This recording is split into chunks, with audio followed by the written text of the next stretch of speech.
Hey guys, welcome back and thanks for joining me on another episode of Henderson Equipment. Hopefully you can see the back of my truck is full of stuff. I've been doing service calls all week long on various pieces of equipment. Some stuff I filmed, some stuff I didn't film. All depends on how it's going, I would say. But in this episode, I have to go do a favor job, and when you do like the type of stuff that I do, like I fix kind of everything, you get asked for a lot of favors, and you got to be careful when you're doing that. Because, when you give up your time is money, etc. But this one is a true favor job that I'm going to do. My old neighbor, who I have a good relationship with, we did a lot together, we helped each other out all the time, and that's a form of payment within itself. So I'm actually going to his place because he bought a Ford loader backhoe. It's an older one. It looks like a Ford, like a 3000 series or a 4000 series, one of those big old industrial backhoes. Anyway, he bought it not running. He had it towed to his house. He tried tinkering with it, but he just can't get any spark, is what he told me. He tried messing with some things, but ultimately he gave me a call and said, Brad, I got to tap out, can you help me? So let's get to the job site, take a look at the equipment, and go from there. Check out this old dog.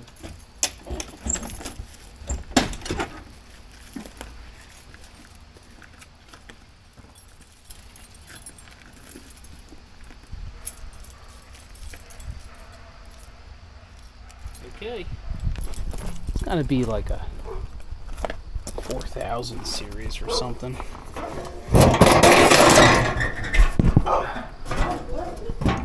Dogs are barking at me. Man, I can't read this. No way. No idea. I think it's a 4000.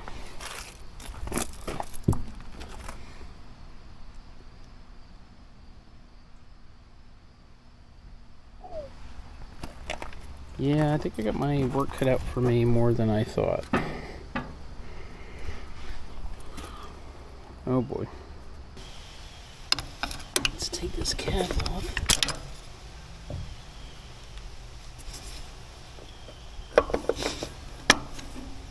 So the coil's got a new wire. That's cool.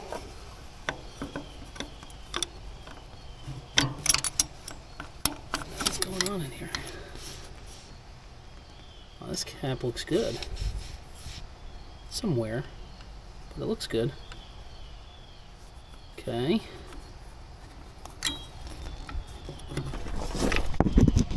Alright. How do the points look?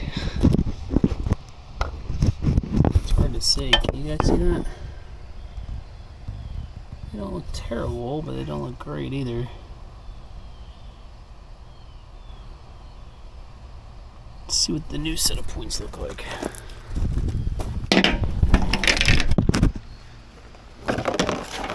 Ford tune-up kit.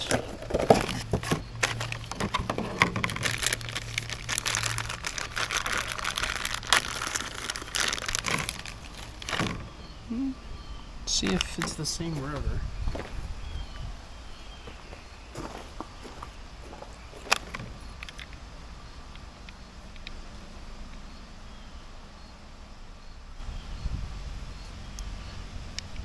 Looks the same. Yeah, it looks the same. Looks like the same rotor. Let's put that there. Got a condenser. Some lube. The new set of points. These points look better than what's there. And they give you lube because they want you go to lube this little wick of the cams. They call this like a wick. And it's not really a wick, like a lighting wick, but it rides on the cam. Okay. So the firing order reads on the manifold there 1, 2, 3, which is confusing because it almost looks like that's cylinder 1, 2, 3, but every engine, cylinder 1 is by the water pump. 1, 2, 3. So I think although it reads like 1 is by the firewall, it's supposed to be 1, 2, 3. So I'm wondering if he had this thing. I'm wondering if he had the wires screwed up, because he did change some things. Yeah, I'm going to put a new cap on it, put the plugs back in the proper order, or the wires back in the proper order. Let's try to turn it over and see what happens. I'm going to give this thing a little crank. Let's put the new rotor back on.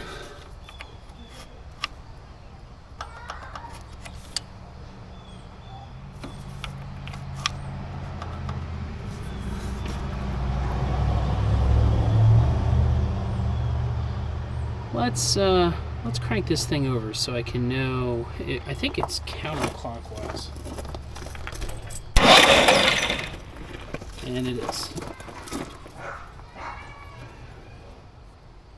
Okay. So, firing order is 1, 2, 3.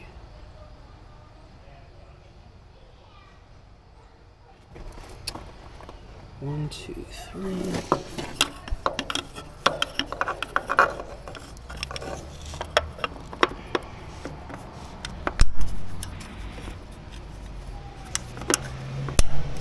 Number 1 facing here.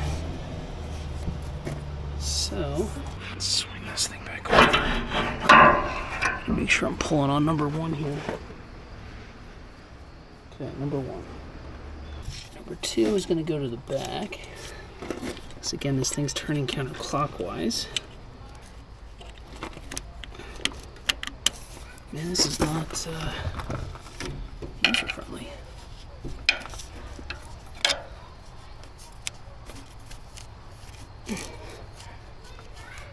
And then we're going to do 3. And then this goes to the coil. I think you get a lot of coil.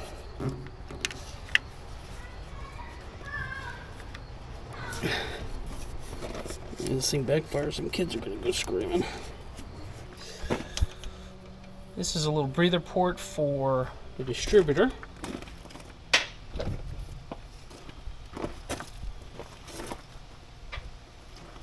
Let's give this thing a kick in the ass. You know, the old diesel backhoes had one of these ports to purposefully inject it with ether. Let's see if she runs.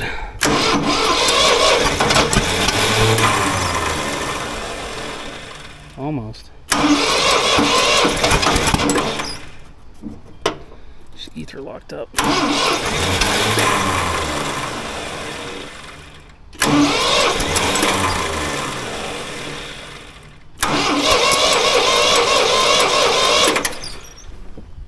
Almost. Almost.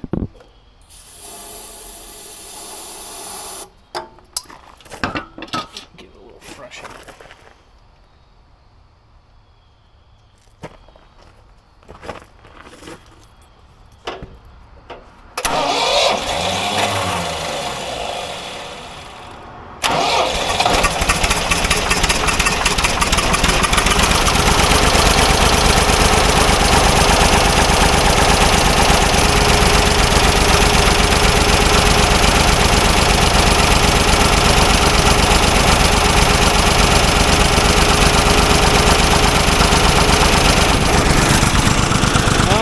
Running. She needs the choke though. Well, we know it runs. That's half the battle, so at least we know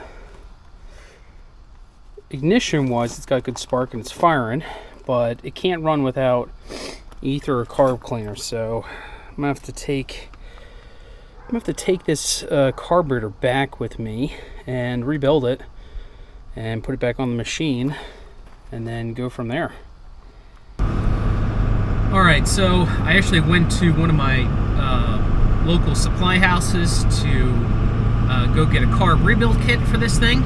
And yeah, so I just picked it up, and I'm gonna head back to my neighbor's place, my former neighbor's place, and I'm gonna rebuild this carburetor, which I took off. I unfortunately didn't film taking it off, but when I get back to his place, you can watch me rebuild this carburetor. These Fords are stupid simple.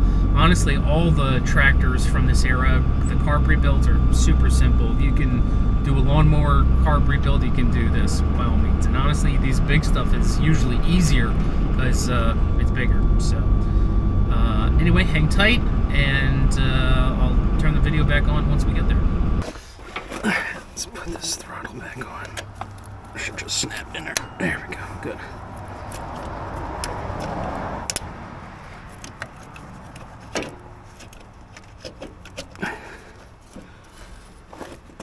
And what am I hitting? What am I hitting? Hitting the throttle.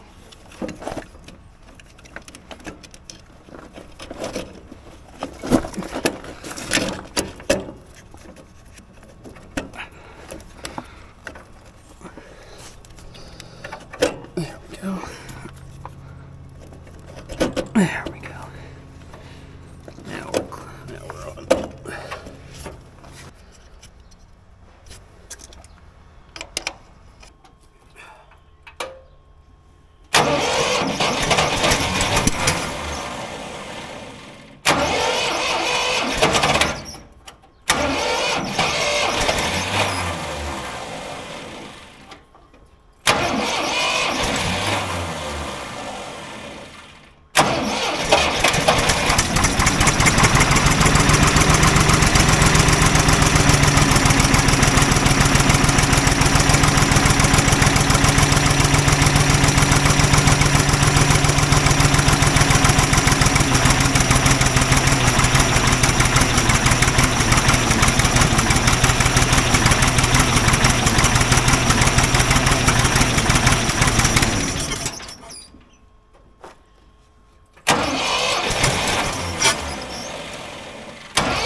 Stopped to get myself a donut.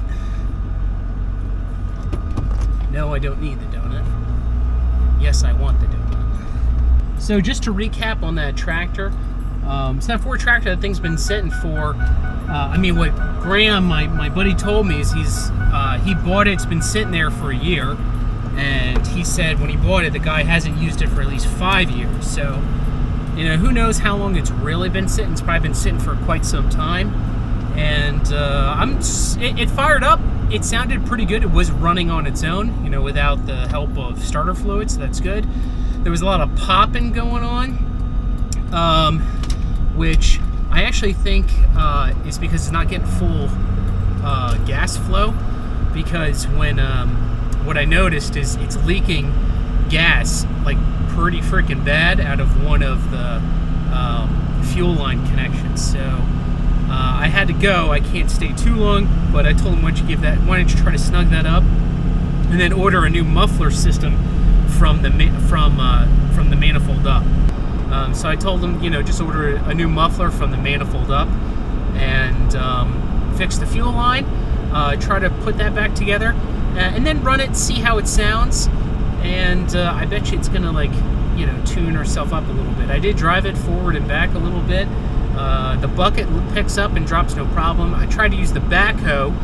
The PTO kicked on, which is great, but it's got a hydraulic line that is completely broken. So obviously you can't use that. So he's got a little bit of work to do on his own, and that's fine. He's self-sufficient. He can do that. But at least we got the tractor running for him, and it'll start up and run on its own. So that's the biggest part of this one. That's what we wanted to do, and we're going to let him do the rest. And if he needs me to come back out to do some fine-tuning of it, we can definitely do so. So thanks for watching, guys. I appreciate you tuning in, and we'll see you next time.